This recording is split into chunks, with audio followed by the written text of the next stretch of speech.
ആദരണീയരായ അധ്യാപകരെ, പ്രിയപ്പെട്ട സഹപാഠികളെ, എല്ലാവർക്കും എൻ്റെ നമസ്കാരം.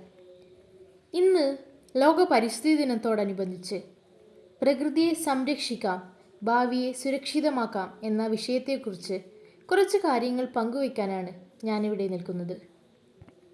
ഭൂമി മനുഷ്യന് പാരമ്പര്യമായി ലഭിച്ചതല്ല, മറിച്ച് നമ്മുടെ മക്കളിൽ നിന്ന് കടം വാങ്ങിയതാണ് എന്ന പ്രശസ്തമായ വാക്കുകൾ കൊണ്ട് ഞാൻ ആരംഭിക്കട്ടെ. ഈ ഭൂമി നമുക്ക് മുൻ തലമുറകൾ നൽകിയ ഒരു സമ്മാനമല്ല, വരും തലമുറകളിൽ നിന്ന് നാം കടം വാങ്ങിയ ഒരു അമൂല്യ സമ്പത്താണ്. അതുകൊണ്ട് അതിനെ സംരക്ഷിക്കേണ്ടത് നമ്മുടെ കടമയാണ്. പ്രകൃതി നമ്മുടെ ജീവൻ്റെ അടിസ്ഥാനം. നാം ശ്വസിക്കുന്ന വായു, കുടിക്കുന്ന വെള്ളം, കഴിക്കുന്ന ഭക്ഷണം, ധരിക്കുന്ന വസ്ത്രം, താമസിക്കുന്ന വീട് എല്ലാം പ്രകൃതിയുടെ ദാനങ്ങളാണ്. മഹാത്മാഗാന്ധി ഒരിക്കൽ പറഞ്ഞിട്ടുണ്ട്, "The earth provides enough to satisfy every man's need, but not every man's greed." അഥവാ ഓരോ മനുഷ്യൻ്റെയും ആവശ്യങ്ങൾ നിറവേറ്റാൻ ഭൂമിക്ക് കഴിയും, എന്നാൽ ഒരാളുടെ അത്യാഗ്രഹം പോലും നിറവേറ്റാൻ ഭൂമിക്ക് കഴിയില്ല. ഇന്ന് നമ്മൾ നേരിടുന്ന പല പരിസ്ഥിതി പ്രശ്നങ്ങളുടെയും പ്രധാന കാരണം മനുഷ്യൻ്റെ അത്യാഗ്രഹമാണ്. പ്രകൃതി നേരിടുന്ന വെല്ലുവിളികൾ. ഇന്ന് ലോകം നിരവധി പരിസ്ഥിതി പ്രതിസന്ധികളെ അഭിമുഖീകരിക്കുന്നു. 1. വനനശീകരണം. വികസനത്തിൻ്റെ പേരിൽ മരങ്ങൾ വെട്ടിമാറ്റപ്പെടുന്നു. ഒരു വൃക്ഷം വെറും മരം മാത്രമല്ല, അത് ഓക്സിജൻ്റെ ഫാക്ടറിയാണ്, പക്ഷികളുടെ വീടാണ്, മഴയുടെ കൂട്ടുകാരനാണ്, ഭൂമിയുടെ രക്ഷകനാണ്.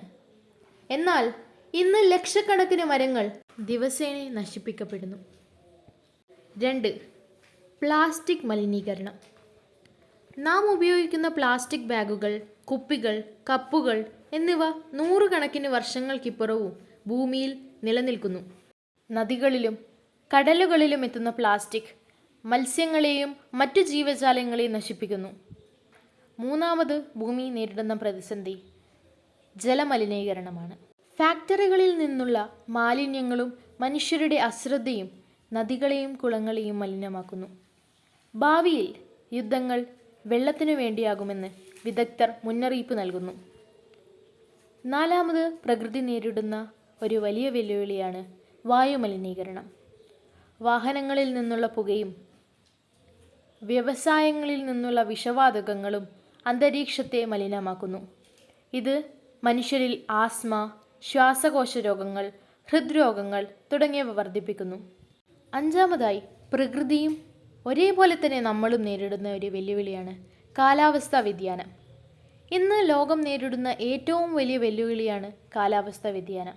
അതിശക്തമായ മഴ, കടുത്ത വരൾച്ച, ഉഷ്ണതരംഗങ്ങൾ, വെള്ളപ്പൊക്കങ്ങൾ, കടൽനിരപ്പ് ഉയരൽ ഇവയെല്ലാം കാലാവസ്ഥാ വ്യതിയാനത്തിൻ്റെ ഫലങ്ങളാണ്. ഇന്നത്തെ തലമുറയുടെ അശ്രദ്ധ. സാങ്കേതിക വിദ്യ മനുഷ്യജീവിതം എളുപ്പമാക്കിയെങ്കിലും പ്രകൃതിയിൽ നിന്ന് നമ്മെ അകറ്റിയിരിക്കുന്നു. ഇന്നത്തെ കുട്ടികളും യുവാക്കളും പലപ്പോഴും മരങ്ങൾ നട്ടുപിടിപ്പിക്കുന്നതിനേക്കാൾ മൊബൈൽ ഉപയോഗിക്കാൻ സമയം ചെലവഴിക്കുന്നു. പ്ലാസ്റ്റിക് ഉപയോഗം കുറയ്ക്കുന്നതിനേക്കാൾ സൗകര്യത്തിന് മുൻഗണന നൽകുന്നു. വെള്ളം പാഴാക്കുന്നു. വൈദ്യുതി അനാവശ്യമായി ഉപയോഗിക്കുന്നു. ഇത് എല്ലാവരുടെയും കുറ്റമാണെന്ന് പറയാനാവില്ല, എന്നാൽ പരിസ്ഥിതിയോടുള്ള ഉത്തരവാദിത്തം പലപ്പോഴും മറക്കപ്പെടുന്നുണ്ട്. ഭാവി തലമുറ ചോദിച്ചാൽ ഒരു നിമിഷം ചിന്തിച്ചു നോക്കൂ. 2050-ലോ 2060-ലോ ജീവിക്കുന്ന ഒരു കുട്ടി നമ്മളോട് ചോദിക്കുന്നു, "നിങ്ങൾക്ക് അപകടം അറിയാമായിരുന്നില്ലേ?" നാം പറയും, "അറിയാമായിരുന്നു." അവൻ വീണ്ടും ചോദിക്കും, "അപ്പോൾ എന്തുകൊണ്ട് നിങ്ങൾ പ്രവർത്തിച്ചില്ല?"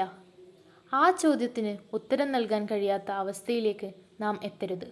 ഭാവി തലമുറയോട് അഭിമാനത്തോടെ പറയാൻ കഴിയണം, "അതെ, ഞങ്ങൾ പ്രശ്നം തിരിച്ചറിഞ്ഞു, മരങ്ങൾ നട്ടു, പ്ലാസ്റ്റിക് കുറച്ചു, വെള്ളം സംരക്ഷിച്ചു, ഭൂമിയെ രക്ഷിക്കാൻ ഞങ്ങൾ ശ്രമിച്ചു." പരിസ്ഥിതി സംരക്ഷണം വലിയ പദ്ധതികളിൽ മാത്രം ഒതുങ്ങുന്നില്ല. ഓരോ വ്യക്തിക്കും ചെയ്യാൻ കഴിയുന്ന ചെറിയ കാര്യങ്ങളുണ്ട്. ചെയ്യേണ്ട കാര്യങ്ങൾ: ഓരോ വർഷവും കുറഞ്ഞത് ഒരു വൃക്ഷമെങ്കിലും നട്ടുപിടിപ്പിക്കുക. പ്ലാസ്റ്റിക് ഉപയോഗം പരമാവധി കുറയ്ക്കുക. വെള്ളം പാഴാക്കാതിരിക്കുക. വൈദ്യുതി ലാഭിക്കുക. പരിസരം വൃത്തിയായി സൂക്ഷിക്കുക. പൊതുഗതാഗതം കൂടുതൽ ഉപയോഗിക്കുക. പ്രകൃതിയോടുള്ള സ്നേഹം കുട്ടികളിൽ വളർത്തുക. APJ അബ്ദുൽ കലാം പറഞ്ഞിട്ടുണ്ട്, dream is not what you see in sleep, dream is something that does not let you sleep. ഒരു ഹരിതഭൂമി എന്ന സ്വപ്നം നമുക്ക് ഉറക്കം നഷ്ടപ്പെടുത്തുന്ന ഒരു ഉത്തരവാദിത്തമായി മാറണം. വാങ്കാരി മത്തായി പറഞ്ഞിരുന്നു, it's A little things citizens do that's what will make the difference. അഥവാ സാധാരണ മനുഷ്യർ ചെയ്യുന്ന ചെറിയ കാര്യങ്ങളാണ് വലിയ മാറ്റങ്ങൾ സൃഷ്ടിക്കുന്നത്. പ്രിയ സുഹൃത്തുക്കളെ, പരിസ്ഥിതി ദിനം ഒരു ആഘോഷം മാത്രമല്ല, ഇതൊരു ഓർമ്മപ്പെടുത്തലാണ്. ഭൂമി നമ്മുടെ സ്വന്തമല്ല, നാം ഭൂമിയുടെ ഉടമകളല്ല, നാം അതിൻ്റെ സംരക്ഷകരാണ്. ഇന്നിവിടെ നിന്ന് പോകുമ്പോൾ ഒരു പ്രതിജ്ഞ എടുക്കാം. ഞാൻ പ്രകൃതിയെ സ്നേഹിക്കുന്നു. ഞാനൊരു വൃക്ഷമെങ്കിലും നട്ടുപിടിപ്പിക്കും. ഞാൻ പ്ലാസ്റ്റിക് ഉപയോഗം കുറക്കും. ഞാൻ വെള്ളവും വൈദ്യുതിയും സംരക്ഷിക്കും. ഭാവി തലമുറയ്ക്ക് നല്ലൊരു ഭൂമി കൈമാറാൻ ഞാൻ എൻ്റെ പങ്ക് നിർവഹിക്കും. അവസാനമായൊരു വാചകം കൂടി പറയട്ടെ. നാം പ്രകൃതിയെ സംരക്ഷിച്ചാൽ പ്രകൃതി നമ്മെ സംരക്ഷിക്കും.